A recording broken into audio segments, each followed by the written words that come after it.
நம்முடைய நாட்டின் கடற்பரப்புக்கு வெளியிலே நின்றிருந்த ஈரானிய கப்பல் தற்போது இலங்கைக்கு அழைத்து வரப்பட்டிருக்கக்கூடிய செய்திகள் பாராளுமன்றத்திலும் பேசப்பட்டிருக்கிறது. ගුවන් හමුදාව නාවික හමුදාව දෙකම මැදිහත් වෙලා ඒ සිදුවීමේදී අනතුරට ලක් වෙලා ඉන්නේ. 30 දිනක් පමණ දැඩි අනතුරට ලක් වෙලා තියෙනවා. 180ක් විතර නෞකාවේ පිරිස හිටිය බවට දැනට තොරතුරු වාර්තා වෙනවා. அதிலே என்ன நடந்தது என்பதுதான் இந்த வீடியோவில் நம்ம சொல்ல வர இருக்கிற முக்கியமான தகவல். குறிப்பாக இந்த யுத்தத்தை எப்படியாவது திசை திருப்பி அரபு நாடுகளுக்கும் ஈரானுக்கும் இடையிலான ஒரு யுத்தமாக மாற்றிவிட்டால் அது ஒரு நிரந்தர யுத்தமாக பயணித்து கொண்டிருக்கும். எனவே அதனுடைய செலவுகள் அமெரிக்காவுக்கு வராது, அதனுடைய பிரச்சனைகள் இஸ்ரேலுக்கு வராது. அரபு நாடுகளும் ஈரானுமே சண்டை போட்டுக்குருவாங்க. அவங்களுக்குள்ள சண்டை போட்டால் இவங்களுக்கு லாபம் என்கிற விதமாக இதை திசை திருப்புவதற்கான முயற்சியில் அமெரிக்காவும் இஸ்ரேலும் தொடர்ந்து ஈடுபடுகிறது என்கிற செய்திகள் வெளியாகி வருகிறது. எனவே ஈராக்கில் இருக்கக்கூடிய ஈரானுக்கு ஆதரவான ஷியா பிரிவுகள் மீது இந்த குர்து பிரிவுகள் தாக்குதலை நடத்த ஆரம்பித்தால் ரெண்டு தரப்புக்கும் இடையில ஷியா சன்னி என்கிற சண்டை உருவாகிவிடும்.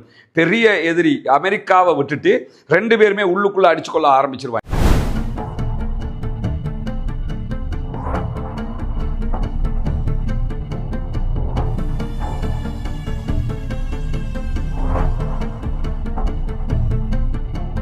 அன்பிற்கினிய சகோதர சகோதரிகளை நம் அனைவர் மீதும் ஏக இறைவனுடைய அமைதியும் கருணையும் உண்டாகட்டுமாக என்கிற உயரிய பிரார்த்தனைகளோடு சற்று நேரத்துக்கு முன்பதாக தொடர்ந்து வெளிவந்து கொண்டிருக்கக்கூடிய ஒரு முக்கியமான செய்தியை பற்றிய தகவல்களைத்தான் உங்களோடு பகிர்ந்து கொள்ள இருக்கிறோம். நமக்கெல்லாம் தெரியும், இன்றைய தினம் இலங்கை பாராளுமன்றத்திலே ஈரானுடைய அமெரிக்க இஸ்ரேலிய தாக்குதல்கள் தொடர்பாக நம்முடைய நாட்டின் கடற்பரப்புக்கு வெளியிலே நின்றிருந்த ஈரானிய கப்பல் தற்போது இலங்கைக்கு அழைத்து வரப்பட்டிருக்கக்கூடிய செய்திகள் பாராளுமன்றத்திலும் பேசப்பட்டிருக்கிறது. அதிலே என்ன நடந்தது என்பதுதான் இந்த வீடியோவில் நம்ம சொல்ல வர இருக்கிற முக்கியமான தகவல். குறிப்பாக ஈரானுக்கும் அமெரிக்க இஸ்ரேலுக்கும் இடையிலான மாபெரும் யுத்தம் ஒன்று நடைபெற்று வரக்கூடிய இந்த சூழல்ல அமெரிக்கா நேற்றைய தினம் இந்திய பெருங்கடலில் ஒரு தாக்குதலை நிகழ்த்தி இருந்தது என்கிற செய்திகள் வெளியாகி இருந்தது. ஆனால் அந்த தாக்குதல் யாரை நோக்கி எதற்காக நடத்தினார்கள் என்கிற தகவல்கள் வெளிவராத நேரத்தில் குறிப்பாக அந்த தாக்குதல் கூட நீர்மூழ்கி கப்பல் ஒன்றில் இருந்துதான் நடத்தப்பட்டிருந்தது என்கிற செய்திகளும் வெளியாகி இருந்தது. அப்படியான ஒரு செய்தி வெளியாகி இருந்த நிலையில தான் இன்று அதிகாலை 5 மணி சரியாக 6 நிமிடங்கள் ஆகிற போது இலங்கையினுடைய கடற்படைக்கு ஒரு இண்டிகேஷன் வருகிறது. என்னன்னு கேட்டா, ஒரு கப்பல் இலங்கை கடல் எல்லைக்கு வெளியில சர்வதேச கடல் பகுதிகளில் நின்று கொண்டிருக்கிறது. அந்த கப்பலில் பலர் காயப்பட்டிருக்கிறார்கள் என்று உதவி கோரப்பட்டிருந்தது. அந்த உதவி கோரப்பட்ட அடுத்த கணம் சரியாக 5 மணி 6 நிமிடங்களுக்கு உதவி கோரப்படுகிறது. சரியாக 6 மணி ஆகும் போது இலங்கையினுடைய நேவி என்ன பண்றாங்கன்னு கேட்டா, குறித்த கப்பலுக்கு ரீச் ஆகிடுறாங்க. ரீச் ஆகி பார்க்கும்போது அந்த கப்பல்ல கிட்டத்தட்ட 180 ஈரானிய சோல்ஜர்ஸ் IRGC-யினுடைய படைப்பிரிவை சேர்ந்தவர்கள் இருந்திருக்கிறார்கள். அதிலே 30 பேர் மிக கடுமையான காயங்களுக்குள்ளாகி பாதிக்கப்பட்டிருந்த நிலையில அங்கிருந்து கப்பல் நம்முடைய இலங்கையினுடைய தென் பகுதிக்கு அழைத்து வரப்பட்டிருக்கிறது. காலி கராப்பிட்டிய மருத்துவமனைக்கு அங்கிருந்த 30 பேரும் உடனடியாக அழைத்து செல்லப்பட்டிருக்கிறார்கள். அவர்களுக்கு தீவிர சிகிச்சைகள் வழங்கப்பட்டு கொண்டிருக்கிறது என்கிற செய்திகள் இன்றைக்கு வெளியாகி கொண்டிருக்கிறது. இதே நேரத்தில் அந்த கப்பலில் வந்த மீதி உள்ள ஈரானிய சோல்ஜர்ஸ் அவர்கள் இலங்கையினுடைய கடற்படை முகாமுக்கு அழைத்து செல்லப்பட்டிருக்கிறார்கள், பாதுகாப்பாக இருக்கிறார்கள். அவர்களுக்குரிய தங்குமிட வசதிகள் ஏற்பாடு செய்து கொடுக்கப்பட்டிருக்கிறது என்று சொல்லி அரசாங்கம் அறிவித்திருக்கக்கூடிய சூழல்ல தென் மாகாணத்தினுடைய கடல் பரப்புல ஹார்பர்ல குறித்த கப்பல் கொண்டு வந்து தடுத்து வைக்கப்பட்டிருக்கிறது. இது ஈரானுடைய ஒரு இராணுவ கப்பல் என்பதையும் நாம் புரிந்து கொள்ள வேண்டும். அதே நேரத்தில் இந்த கப்பல் தொடர்பான மேலதிக தகவல்களை அரசு இன்னும் வெளியிடாத சந்தர்ப்பத்தில் விஜித ஹேரத் அவர்கள், அமைச்சர் விஜித ஹேரத் இன்றைக்கு பாராளுமன்றத்தில் பேசும்போது, நாங்கள் மனிதநேய அடிப்படையில் சர்வதேச சட்டத்தின் அடிப்படையில் இந்த கப்பலில் இருந்தவர்களை காப்பாற்றி இருக்கிறோம் என்கிற செய்திகளை சொல்லி இருக்கிறாங்க. என்னன்னா, ஒரு சர்வதேச கடற்பரப்புல ஒரு நாட்டுக்கு நெருக்கமாக கடலில் யார் தத்தளித்தாலும் அவர்களை சம்பந்தப்பட்ட நாடு காப்பாற்ற வேண்டும் என்பது சர்வதேச இணக்க விதியாக இருக்கிறது. அந்த விதி பிரகாரமும் மனிதநேய அடிப்படையிலும் ஈரானுடைய சோல்ஜர்ஸை நாங்கள் பாதுகாத்திருக்கிறோம், காப்பாற்றி இருக்கிறோம் என்கிற செய்திகளை சொல்லியிருக்கிறாரு. இது இன்றைக்கு பாராளுமன்றத்தில் கேள்வியாக எழுப்பப்பட்டது. முன்னாள் அமைச்சர் பாராளுமன்ற உறுப்பினர் சாமர சம்பத் இது தொடர்பாக கேள்விகளை எழுப்பியிருந்தார். அதே போன்று எதிர்க்கட்சி தலைவர் சஜித் பிரேமதாசவும் கேள்வி எழுப்பியிருந்தார். சாமர சம்பத் அவர்கள் கேள்வி எழுப்புகிற போது இந்த கடல் எல்லைக்குள் தாக்குதல் நடத்தப்பட்டிருக்கிறது, அப்படி செய்ய முடியாது என்று ஒரு காட்டமான வார்த்தைகளை பேசியிருந்தார். உண்மையிலே இலங்கை கடல் எல்லைக்குள் ஈரானுடைய கப்பலுக்கான தாக்குதல்களை அமெரிக்கா நடத்தி இருக்கவில்லை. அது இந்திய பெருங்கடலில் நடத்தப்பட்ட தாக்குதலாக இருக்கிறது. அந்த தாக்குதல் காரணமாகத்தான் குறித்த கப்பல் தற்போது இலங்கையினுடைய கடற்பரப்புக்கு கொண்டு வரப்பட்டிருக்கிறது. சர்வதேச விதி அடிப்படையில் செய்யப்பட்ட ஒன்றுதான் என்பதையும் இன்றைக்கு அரசாங்கம் மிக தெளிவாக அறிவித்திருக்கிறது. எது எப்படி போனாலும் தற்போது நடந்து வரக்கூடிய யுத்தம் என்பது ஈரானுக்கு வாழ்வா சாவா என்கிற ஒரு நிலையை கொடுத்திருக்கிறது. மொத்தமாக ஈரானும் கடுமையான பதிலடி தாக்குதல்களை நடத்தி கொண்டிருக்கிறார்கள். அதே போன்று அமெரிக்காவும் இஸ்ரேலும் மிக கடுமையான தாக்குதல்களை நடத்தி கொண்டிருக்கிறது. ஈரானுக்குள் அமெரிக்காவும் இஸ்ரேலும் தாக்குதல் நடத்துகிற அதே நேரம் ஈரான் அமெரிக்காவினுடைய எல்லா பேஸுகளையும் இலக்கு வைத்து தாக்குதல் நடத்துகிறது. அதைத் தொடர்ந்து இஸ்ரேலுடைய பல தளங்களை நோக்கியும் ஈரான் தாக்குதல்களை நடத்தி வருகிறது. அந்த அடிப்படையில் தான் இந்த தாக்குதலும் ஈரானுடைய கப்பலை இலக்கு வைத்து நடத்தப்பட்ட ஒரு தாக்குதலாக இருக்கிறது. அதில் இருந்தவர்கள் உயிர் பிழைத்திருக்கிறார்கள். அல்லாஹ்வுடைய உதவியால் யாரும் இதுவரைக்கும் உயிரிழந்த செய்திகள் பதிவாகவில்லை. 30 பேர் படுகாயம் அடைந்திருக்கிறார்கள். அந்த 30 பேரும் தற்போது கராபிட்டிய மருத்துவமனையில் அதிதீவிர சிகிச்சை பிரிவில் சிகிச்சை பெற்று வருகிறார்கள். இராணுவத்தின் கண்காணிப்பின் கீழாக என்பதுதான் அரசு வெளியிட்டிருக்கக்கூடிய துல்லியமான தகவலாக இருக்குது. இது பற்றிய மேலதிக தகவல்கள் வருகிற போதும் உங்களோடு நாம் இதை பகிர்ந்து கொள்வதற்கு தயாராக இருக்கிறோம். தொடர்ந்தும் இணைந்திருங்கள். ரஸ்மின் எம்ஐசி நியூஸ் மற்றும் ரஸ்மின் டாக்ஸ் ஆகிய 2 சேனல்களையும் சப்ஸ்கிரைப் செய்யாத சகோதரர்கள் சப்ஸ்கிரைப் செய்து இணைந்து கொள்வதனூடாக இந்த செய்திகளை உடனுக்குடன் நீங்கள் அறிந்து கொள்ள முடியும். சண்டைகள் நீங்கி சமாதானம் பெருகி மத்திய கிழக்கிலே அமைதி நிலவ வேண்டும். முழு உலகிலும் அமைதி நிலவ ஈரான் இஸ்ரேல் அமெரிக்க யுத்தம் தொடர்பான ஒரு முக்கியமான தாக்குதல் பற்றிய முழு விவரத்தை தான் நம்ம தெரிஞ்சு கொள்ள இருக்கிறோம். அது என்ன தாக்குதல் என்று சொன்னால், நேற்று இரவு ஆகும்போது ஒரு பரபரப்பான செய்தியை நீங்க பார்த்திருப்பீங்க. ஈரானுடைய சுப்ரீம் லீடர் மீண்டும் ஒரு ஆன்மீக தலைவரை தேர்வு செய்வதற்கான ஷியா மத குருமார்கள் ஒன்று சேர்ந்திருந்த இடத்துல திடீரென அந்த தகவல் கிடைத்து இஸ்ரேல் ஒரு தாக்குதலை நடத்தியதாகவும் அந்த தாக்குதல்ல அந்த இடத்தில் குழுமியிருந்த 80க்கு மேற்பட்டவர்கள் கொல்லப்பட்டிருக்கிறார்கள் என்கிற செய்திகளும் ஒவ்வொரு தரப்புல இருந்தும் வெளியாகி முதல்ல ஒன்று புரிஞ்சுக்கிறங்க, நிறைய செய்திகள் தற்போது ஃபேக்காக அல்லது அரைகுறையாக முழு விவரம் இல்லாமல் ஒவ்வொருவரும் பரப்பக்கூடிய சூழல் உருவாகி இருக்கிறது. எந்த ஒரு செய்தியாக இருந்தாலும் நம்ம இதனுடைய உண்மைத்தன்மை என்னங்கிறத முடிஞ்ச வரைக்கும் தேடிவிட்டுத்தான் நம்ம பரப்புறதுக்கு கடமைப்பட்டிருக்கிறோம். அவசர கதியில எதையும் நம்ம பரப்பிடக்கூடாது. கஃபாபில் மரி கதிபன் ஐயுஹத்திஸ பிகுல்லி மா சமிஅ என்கிறார்கள் ரசூலுல்லாஹி ஸல்லல்லாஹு அலைஹி வஸல்லம். ஒருவன் கேள்விப்பட்ட எல்லாத்தையுமே பரப்புறதை அவன் பொய்யன் என்பதற்கு போதுமான சான்று. புனிதமிக்க ரமலானுடைய மாதத்துல நம்ம இருக்கிறோம். இது மாதிரியான விவகாரங்கள்ல இருந்தெல்லாம் நம்ம ரொம்ப தவறு கொண்டு நம்முடைய வாழ்க்கையை அமைத்துக் கொள்ள வேண்டிய கட்டாயம் இருக்கிறது என்கிற உபதேசத்தையும் ஆரம்பமாக சொல்லிக்கொண்டு, உண்மையில் என்ன நடந்தது என்பதை பார்த்தீங்கன்னா, நேற்றைய தினம் சுப்ரீம் லீடரை தேர்வு செய்வதற்கான மதகுருமார்களுடைய ஒன்றியம் ஒரு கூட்டத்தை கூட்டியிருந்தது உண்மை. ஆனால் அவர்கள் எங்கு அந்த கூட்டத்தை கூட்டியிருந்தார்கள் என்பது துல்லியமாக இஸ்ரேலுக்கு தெரியாது.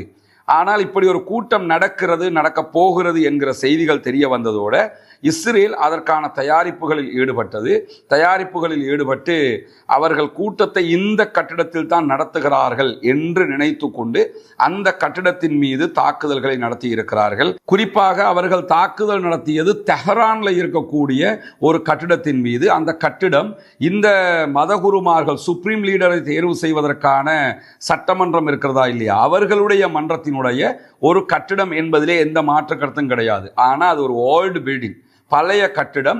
அந்த கட்டிடத்தை அவர்கள் இப்படியான முறைகளுக்கு தேர்வு செய்கிற முறைகளுக்கு பயன்படுத்துவது இல்லை.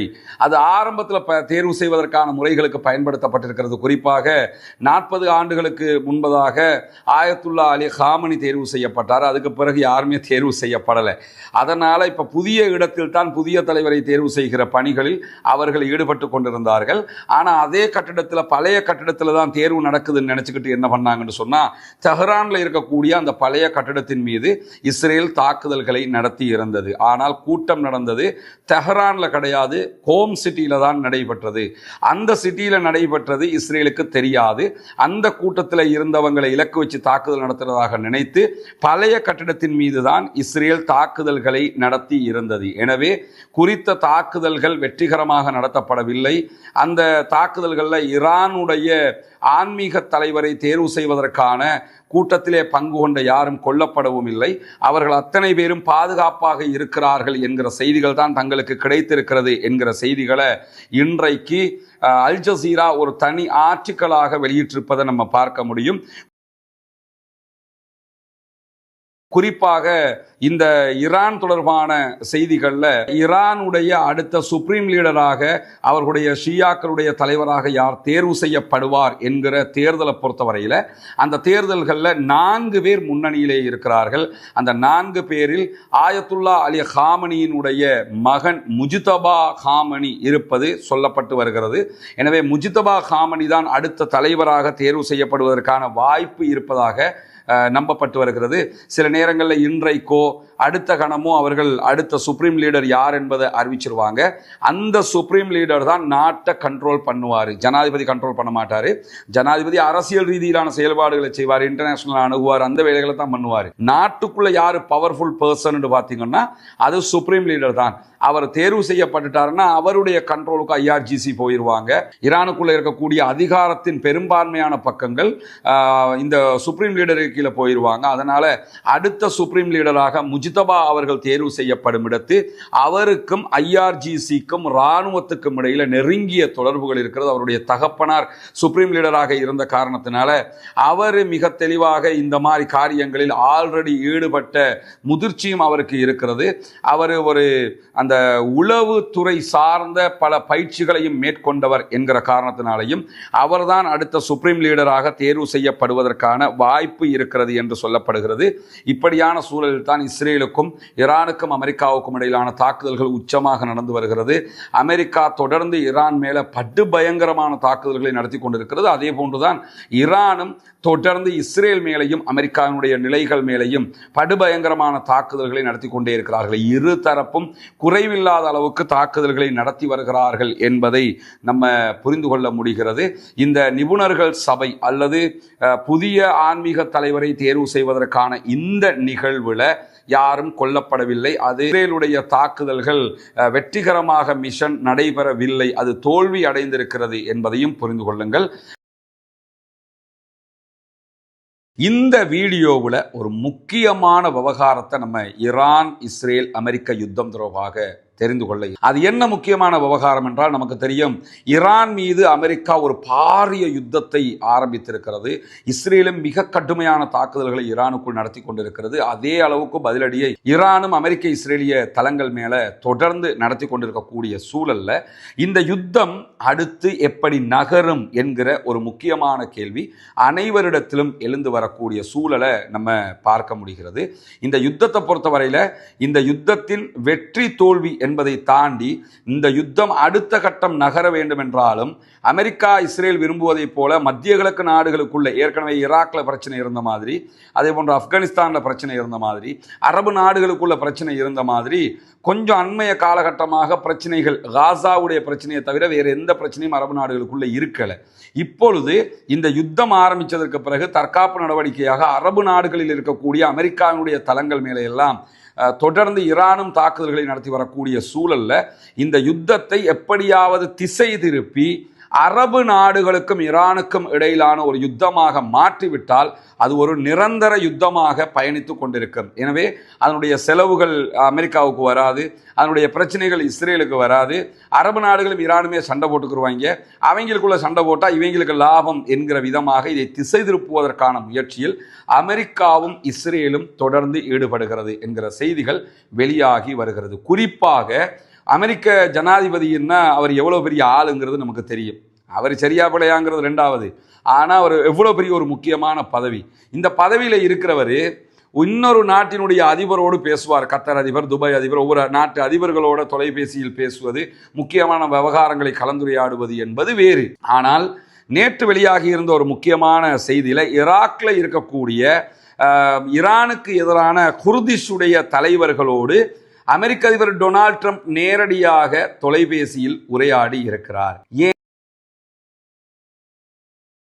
ஏன் ஒரு சாதாரணமான ஒரு இனக்குழுவோட இப்படி தொடர்பு கொண்டு பேசுறாரு நினைச்சீங்கன்னா, ஈராக்ல இருக்கக்கூடிய முக்கியமான 2 குர்து பிரிவுகளுடைய தலைவர்களாக அறியப்படுகிறவர்கள் தான் மசூத் பராசானி அதே போன்று பாபெல் தலபானி ஆகிய 2 பேர். இந்த 2 பேரோடும் தான் அமெரிக்க அதிபர் டொனால்ட் ட்ரம்ப் நேரடியாக தொடர்பு கொண்டு பேசியிருக்கிறார் என்கிறது ஆக்சியோஸ். இது எதுக்காக பேசுகிறாருன்னு சொன்னால், நாங்கள் ஈரானோட ஒரு யுத்தத்தை ஆரம்பிச்சிருக்கிறோம், நீங்கள் குர்துகள் இருக்கிறீங்க, நீங்கள் என்ன பண்ணணும்னு கேட்டால் உடனடியாக ஈரான் மேலே தாக்குதல் நடத்தணும், அதுக்கான எல்லா வேலைகளையும் நாங்கள் பண்ணித்தர தயாராக இருக்கிறோம் என்கிறார் அமெரிக்க அதிபர் டொனால்ட் ட்ரம்ப். அதே போன்று இந்த தலைவர்களோடு இஸ்ரேலிய பிரதமர் பெஞ்சமின் நெத்தன்யாகும் திரைக்கு பின்னால் பேசியிருக்கிறார் என்கிறது அல் ஜசீரா. பல மாதங்களாக இந்த பேச்சுவார்த்தைகள் நடந்திருந்த நிலையிலேயே பல மாதங்களை தாண்டிய தொடர்புகள் இந்த இருதரப்புக்கும் அவர்களோடு இருக்கிறது, தசாப்தங்களாக இருக்கிறது என்றும் சொல்லப்படுகிறது. குறிப்பாக சிரியா, ஈராக், ஈரானுக்கு உள்ள சில குர்து பிரிவுகள், இவங்களோட அமெரிக்காவும் இஸ்ரேலும் தொடர்புகளை பேணி கொண்டிருக்கக்கூடிய சூழல்ல இஸ்ரேல் நிறைய உளவு தகவல்களை இவர்களை வைத்தும் எடுத்துக்கொண்டிருக்கிறது என்கிற செய்திகளும் வெளியாகி கொண்டிருக்கிறது. இந்த சூழல்ல தான் இப்பொழுது அமெரிக்க அதிபர் நேரடியாகவே குர்துகளுடைய தலைவர்களோடு பேசியிருக்கிறார். எதற்காக பேசுறாருன்னு சொன்னா, ஈரானுடனான எங்களுடைய சண்டையில நீங்க களத்துக்கு வரணும், ஈரானோட அட்டாக் பண்ணணும், ஈராக்ல இருக்கக்கூடிய ஈரானுக்கு ஆதரவானவர்களோடு அட்டாக் பண்ணணும், சண்டையிடணும். அப்பதான் என்ன ஆகும்னா இந்த ஷியா சன்னி பிரச்சனை உருவாகும். குர்துகள் சன்னி பிரிவை சேர்ந்தவர்களாக பெரும்பாலும் இருக்கிறார்கள், ஷியாக்கள் ஈரான்ல இருக்கக்கூடியவர்கள் ஷியாக்களாக இருக்கிறார்கள்.